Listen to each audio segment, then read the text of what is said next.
waxaan rabaa inaan idin sheego haddaad tihiin dhallinyarada dalka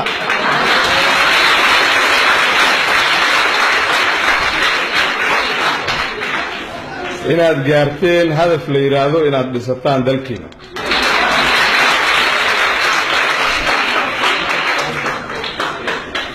waxaana idin dhisaya dal shisheeye idinma dhisayo waxaa dhisanaya idinka waxaadna ku dhisanaysaan wax la yiraahdo isxilqaan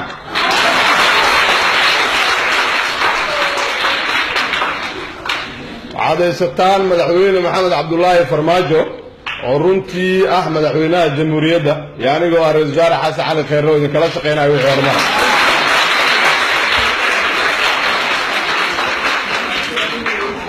waxaan rabaa inaan halkan uga mahadceliyo abwaan maare oo runtii hawl badan iyo waqti badan geliyey buuggan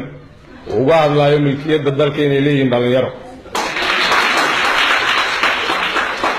waxaan rabaa mar labaad inaan halkan idinkaga sheego in abwaanka waxa uu sheegay aad ka dhabayn kartaan ama ay suuro gelin karto ficilada idinku aad samaysaan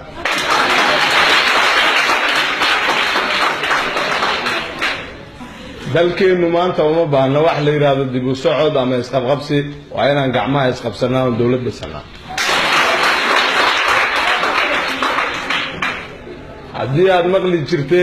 haddii aad maqli jirteen Soomaali oo lugaha isku dhagan maanta waa laga baxay gacmaha nisaysanaa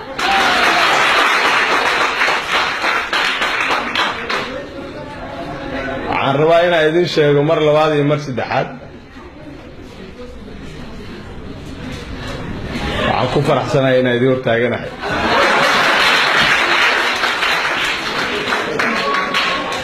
runtii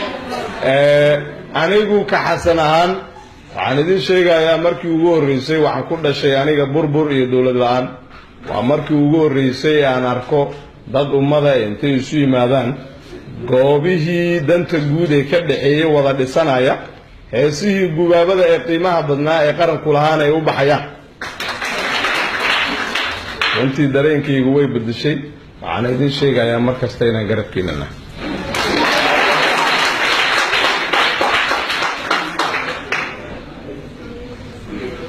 waxaan rabaa inaan mar labaad iyo mar saddexaad u mahadceliyo ra-iisul wasaare xasan cali kheyre oo runtii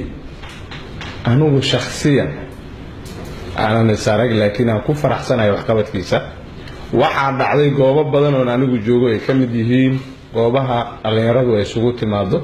xilliyada ay firaaqada leeyihiin sida Pizza House habeenkii uu tegay waxaan ka mid ahaa dadkii halkaas joogay ee waqtigooda lecture-ga ama waqtiga firaaqada ku qaadanaya runtii waxaan aad ugu faraxsanaa qaabkii uu dhaxgalay dhallinyarada iyo dhallinyaradeenii oo ay ka muuqatay baahi ay u qabaan qarankoodii iyo in madaxdoodii ay soo dhaxgasho